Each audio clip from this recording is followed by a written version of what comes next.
हमारा नया टॉपिक है त्रिभुज का क्षेत्रफल, यानी कि एरिया ऑफ ट्रायंगल हम करने जा रहे हैं। तो ध्यान से देखिएगा कि यहाँ पर मेरे पास एक त्रिभुज है और ये त्रिभुज है A B C, A B और सी। और मुझे क्या करना है कि इस त्रिभुज का क्षेत्रफल निकालना है। तो आप जानते हैं क्षेत्रफल इस त्रिभुज का कहाँ है।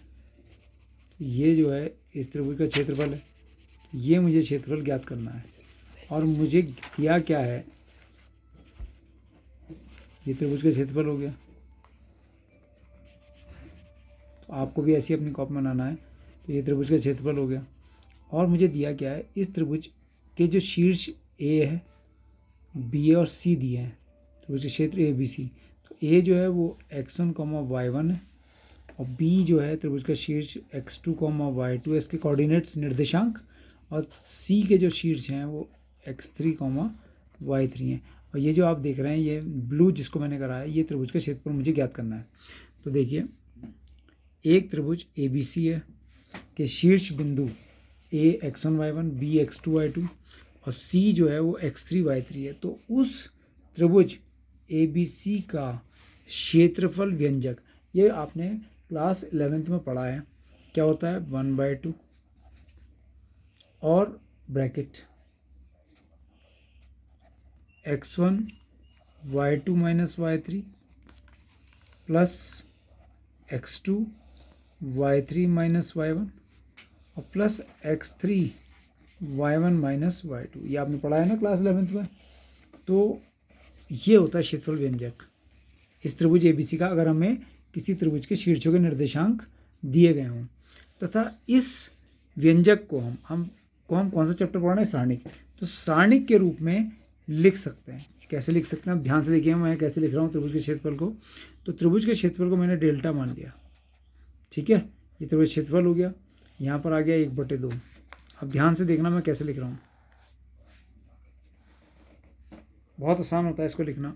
देखिए, जो मेरा पहला कोऑर्डिनेट है x1, y1, तो वो मेरी पहली रो बन जाएगी x1, y1 और इसके साथ हम लिख देंगे 1 को, x1, y1, 1। जो मेरा दूसरा कोऑर्डिनेट शीर्ष b है, इस b को मैं लिखूँगा x2, y2 और 1। और शीर्ष c को लिखूँगा, शीर्ष c x3, y3। ये मेरी थर्ड रो बन जाएगी x3, y3 और 1। आप कह रहे होंगे आपने त्रिभुज के क्षेत्रफल को ऐसे कैसे लिख दिया। देखिए, x1 के लिए आप x1 के लिए इस x1 को प्रेस कर लीजिए, x1 के सामने वाले और x1 के नीचे वाले। तो y2 को 1 से मल्टीप्लाई करेंगे तो y2 minus y3, y2 minus y3 आप देख रहे होंगे आ रहा है। अब होता है माइनस का x2, तो माइनस का x2, लेकिन हमारे यहाँ प्लस का x2 है, कोई बात नहीं। माइनस का x2 के ऊपर नीचे और x2 के सामने। तो क्या आ गया, y1 minus y3, y1 minus y3 आ रहा है। यहाँ कितना लिखा है, y3 माइनस y1। तो वो माइनस, यहाँ जो माइनस होता था, माइनस से माइनस मिलकर प्लस हो गया। तो y1 माइनस y3 आना था, लेकिन ये y3 माइनस y1 हो गया, इसलिए प्लस हो गया। प्लस x3, तो x3 के ऊपर वाले और x3 के ठीक सामने। तो क्या आया, y1 1, y2 1, तो y1 माइनस y2, तो y1 माइनस y2। तो इस व्यंजक को, जो क्षेत्रफल व्यंजक था, इसको हमने किस रूप में लिख दिया, सारणिक के रूप में। यानी कि हम आप सारणिक के द्वारा क्षेत्रफल ज्ञात करेंगे।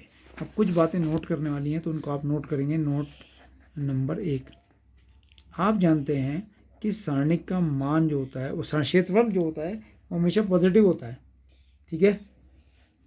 तो क्षेत्रफल चाहे वो किसी का भी आप निकालें, तो क्षेत्रफल कैसी होती है, एक धनात्मक राशि है, पॉजिटिव, एक धनात्मक राशि है, पॉजिटिव है। क्षेत्रफल क्या होता है, पॉजिटिव होता है। तो हम क्या करेंगे, जो सारणिक से हमें मान प्राप्त होगा, तो सारणिक का निरपेक्ष मान लेंगे हम। सारणिक का यानी पॉजिटिव वाला, सारणिक का निरपेक्ष मान लेते हैं, ठीक है। सेकंड जो है हमारा, ध्यान से देखिएगा, सेकंड क्या है, अगर हमें किसी प्रश्न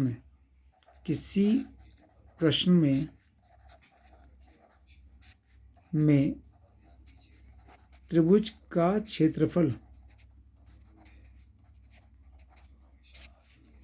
दिया गया हो,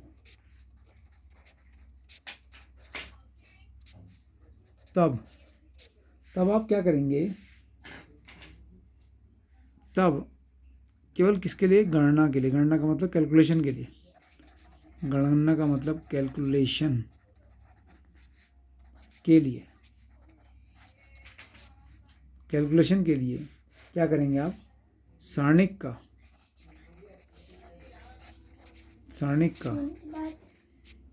धनात्मक और ऋणात्मक दोनों मानों का को यूज़ करते हैं, सारणिक का पॉजिटिव और नेगेटिव